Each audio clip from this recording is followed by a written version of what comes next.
Israel और Palestine के बीच एक बार फिर संघर्ष शुरू हो गया है।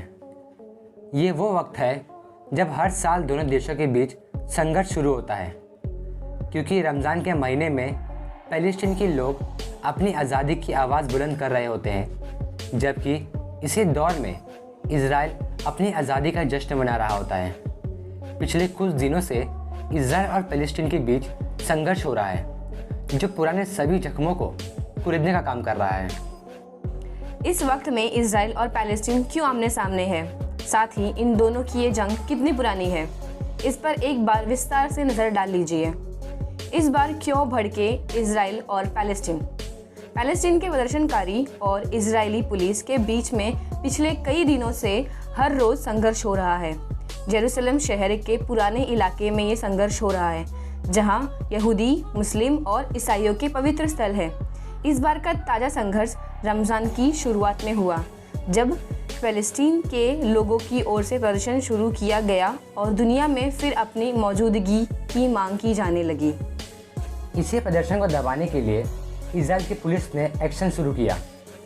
इसराइल का कहना है कि पैलेस्टीन की ओर से आतंकवादी संगठन हमास ने जेरूसलम और इसराइल के शहरी इलाकों में रॉकेट दागे हैं, जिसके जवाब में इसराइल ने कार्रवाई की है। लेकिन अब तक के इस संघर्ष में 30 से अधिक लोगों की जान चली गई है और अभी भी ये संघर्ष रुक नहीं पाया है। आखिर क्या है इसराइल और पैलेस्टीन के बीच की जंग? भूमध्य सागर के किनारे बसी इसराइल और पैलेस्टीन के बारे में इस तरह की भ्रांति है कि दोनों देशों के बीच की लड़ाई मुख्य रूप से धार्मिक है और हजारों वर्षों से चली आ रही है। हालांकि अगर दोनों देशों के इतिहास को खंगाले तो ऐसा बिल्कुल भी नहीं है, बल्कि ये साफ होता है कि ये लड़ाई सिर्फ और सिर्फ ज़मीन और अपनी पहचान की है, जिसे कई बार धार्मिक रूप में देखा जाता रहा है। इसराइल और पैलेस्टीन के बीच की जंग कई हिस्सों में सामने आती है, जो 19वीं सदी की शुरुआत में और फिर दूसरे विश्व युद्ध के बाद भड़की थी। दोनों ही ओर से अलग अलग दावे किए जाते हैं। पूरी कहानी समझने के लिए हर एक दावे को देखने की ज़रूरत है। मशहूर इतिहासकार बेनी मॉरिस ने अपनी किताब the birth of Palestinian refugee problem revisited में इस लड़ाई के बारे में लिखा है, पहले विश्व युद्ध जिसने ऑटोमन साम्राज्य को पूरी तरह से ख़त्म कर दिया था, उसने मिडल ईस्ट की पूरी तस्वीर को बदल दिया, क्योंकि युद्ध के बाद लोगों में यहाँ पर राष्ट्रवाद की भावना पनपने लगी। तब यहाँ के लोगों ने भी दुनिया के अन्य देशों की तरह अपने अलग देश की मांग करना शुरू कर दिया। किताब में बताया गया है, पहले विश्व युद्ध के बाद ये पूरा इलाका ब्रिटेन का हिस्सा में आ गया, लेकिन जब यहूदियों ने अपने स्वतंत्र देश की मांग करना शुरू कर दिया, तब एक जोरों की मांग ये भी उठी कि जेरूसलम में यहूदियों के लिए एक जगह का निर्माण किया जाए, जिसे यहूदी सिर्फ अपना ही घर कहे। इसराइल और पैलेस्टीन की मांगों से जुड़ा एक हिस्सा 20वीं सदी की शुरुआत में शुरू हुए संघर्ष को गिनाता है।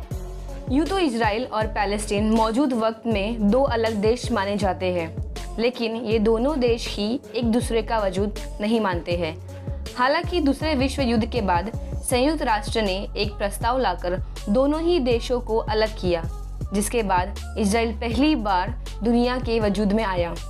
ईयर 1947 में संयुक्त राष्ट्र ने एक प्रस्ताव 181 पारित किया, जिसका मूल रूप बंटवारे को लेकर था। इस प्रस्ताव के तहत ब्रिटिश राज वाले इस इलाके को दो भागों में बांट दिया गया, जिसमें एक अरब इलाका और दूसरा यहूदियों का इलाका माना गया। 14 मई 1948 को संयुक्त राष्ट्र और दुनिया की नज़र में पहली बार इसराइल देश का जन्म हुआ। इसी दिन हर साल इसराइल अपना राष्ट्रीय दिवस मनाता है और जश्न मनाता है। इसी दिन इतिहास की पहली अरब इजरायली लड़ाई भी शुरू हो गई। ये लड़ाई करीब एक साल तक चली और 1949 में ख़त्म हुई, जिसमें इसराइल की जीत हुई थी। अंत में सिर्फ इतना ही हुआ कि करीब 7.5 लाख पैलेस्टीन लोगों को अपना इलाका छोड़ना पड़ा और अंत में ब्रिटिश राज वाला ये पूरा हिस्सा 3 भागों में बंट गया, जिसे इसराइल, वेस्ट बैंक और गाज़ा पट्टी का नाम दिया गया। तो दोस्तों, ये था आज का वीडियो। होप करता हूँ वीडियो पसंद आई होगी। अगर वीडियो पसंद आई है तो प्लीज़ इस वीडियो को लाइक कर दीजिए और दोस्तों जाते जाते प्लीज़ मेरे चैनल को सब्सक्राइब कर दीजिए। तो दोस्तों बाय, मिलते हैं अगले वीडियो में।